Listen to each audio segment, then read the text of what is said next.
Hey guys, Cabo Greg here. So you want to share a fishing charter in Cabo San Lucas? Awesome. We would love to help. You might be wondering why I'm making a video about sharing a boat. It's pretty straightforward. Well, 5 or 6 years ago, we offered shared charters and we did it all the time. I stopped doing it. I'll go over the reasons why here in a second. But most important, and the reason for the video, is to make sure that you understand exactly what you're getting yourself into, what you're agreeing to, what's going to happen, what to expect, so that there's no misunderstandings whatsoever about what's going to happen once you get on this boat here in Cabo. All right? The number one reason why I stopped offering fishing charters was because of the amount of comments and reviews and feedback that we got from people about things that we just could not control or had no control over. And the biggest one, the number one thing is, I cannot control who you're going to be fishing with. They might cuss, they might smoke, they might drink, they might not talk. They might talk all day and not stop talking about their stupid job back home or politics or whatever. I cannot control that, my friends. This is really important, right? Because there's some people out there that just, I don't know what the words are. I'm not going to be harsh about it, but shouldn't be on a boat with somebody else. And I'm trying to appeal to people that are cool, laid back, want to have fun, want to have a good time, and just aren't as hardcore or stressed out about, their time on this boat, so that everyone has a good time. That's the most important thing. You have to have a good time, otherwise this doesn't make sense. It's not worth it to me to book another charter to put people together just so that one person's just unhappy and the other person is oblivious. So number one thing is, know that you're fishing with complete strangers. This is not a party boat situation. This is basically a private charter with strangers. So keep that in mind before you decide that you want to share a charter. Know that you may be on the boat with this guy who you don't want to be on, or this person who you don't want to be on with.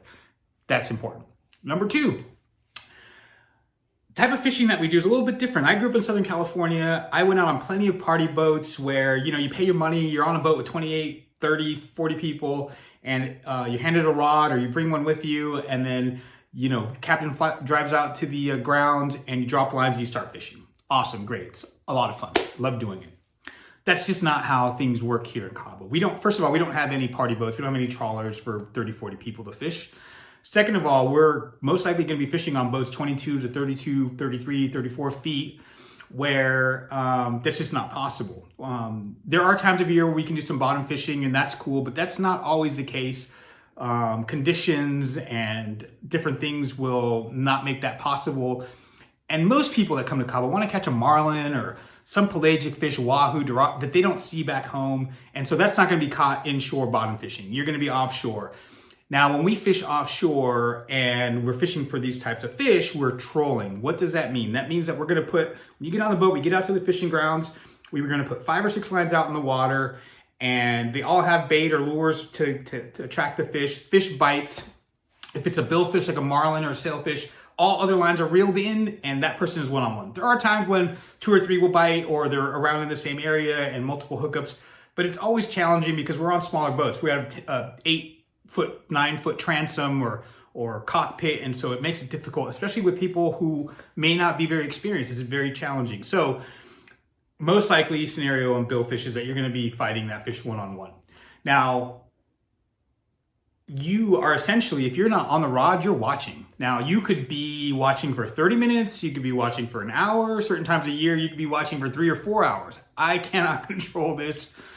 The fish is on, that person has a right to catch it, and you have to understand that you're going to be watching, helping out. There's times when they'll pass the rod if they can't anymore, and that's cool. But I can't guarantee that. I can't tell you how that's going to go down until it happens, and you may end up watching someone else catch a fish for a long time.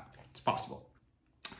The other thing is, you may not catch fish at all. That's always a possibility in any fishing charter. Anyone who guarantees catching a fish hasn't done this very long, right? It's just not possible. If you're a fisherman, if you like to fish, things change from day to day, hour to hour. A million things can happen. Fishing is fishing and not catching.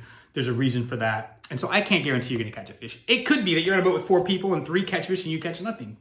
You just need to know that that's a possibility, and be okay with it. And going in, hoping for the best, and we do a good job catching fish, but things happen, and so you need to know that this is not a guaranteed fishing expedition. We're gonna go out and try to catch fish. And so before you sign up, keep that in mind. Know that, hey, the point here is to have a good time and enjoy it, and hopefully catch a lot of fish, but it is what it is. The last thing that, and one of the other big reasons why we stopped, is that some folks are inconsiderate, right? If you have a shared charter with 3 other people and you're running late, what do we do, right? When we first started doing this, we wait around 10, 15 minutes, but inevitably somebody would get angry and say, hey, we need to go, like, forget this person. They'd go out fishing. The person who didn't show up would call in and tell me that they were sick and want their money back because they weren't on the boat. And so you need to know that these boats are scheduled for a start time, and usually 6:30, 7 a.m. You need to be there on time. You need to be considerate of your fellow guests. And we aren't going to be refunding anybody any money for not showing up. You have to make sure that you are 100% committed to this, that you know what you're getting into, that you're going to be there. And if you're not going to be there, that your money's going to be spent towards the fuel for that charter. So important, super important for you to know that, you're committed and you're going to do it, and that's cool. Now, so how does that work? On this website, if you're on the website now, if you're watching this somewhere else, I'm going to put a link to where you can find this page on our website. But you fill out the form, and the form will give you a bunch of different options on your fishing shared charter experience.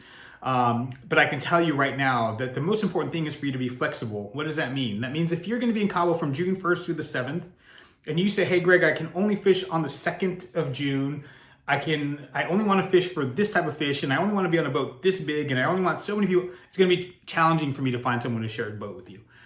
If you can say, hey, I'm going to be in Cabo from the 1st to the 7th, and I can fish the 2nd, the 3rd, the 4th, or the 5th, and I'm willing to fish for whatever's biting, and I don't care what kind of boat it is, awesome. Then we can probably make something work and find something for you. If you're a last minute kind of a person, you can still fill out the form, but the more time you give us, in other words, the longer period of time we have to find someone to charter with you, the more likely you are to find a partner to fish with or partners. It doesn't mean that you can't find someone next week, because I can add you to another existing boat if everybody agrees, but the more time, the better. I'm not bitter. I'm not upset about shared charters. I'd love to be able to do them. I just want to make sure that the right people are on these boats. And those of you that decide to want to do it, I want you to know that I'm doing everything I can to make sure that you have a great time. I'm not trying to exclude anyone. I don't want someone to feel upset because, they feel personally attacked by this. I just want to make sure that you, the person who decides that they want to fish in Cabo, has a good time. No stress. They know what they're getting into. They're going to have fun. That's the most important thing. More than booking a boat, more than having more clients out there, I just want people who are going to come here to experience what it's really like to fish Cabo, have a good time, not stress out. And if that sounds appealing to you, and if that's what you want to do, fill out the form. There's no cost for it. We're not going to charge you anything until we put something together for you and everybody agrees to the price and the boat and all that good stuff. Because I don't know what boats I'm going to have available for a specific day. So I'm going to give you the options once we get people who want to share and go from there. And if that sounds good, fill out the form. If not, I understand. We have private charters, lots of boats here, but I appreciate you guys watching. If you have any questions, we do have a live chat if you're on the website here on the bottom corner. You can call us toll free from anywhere in US and Canada, 800-281-5778.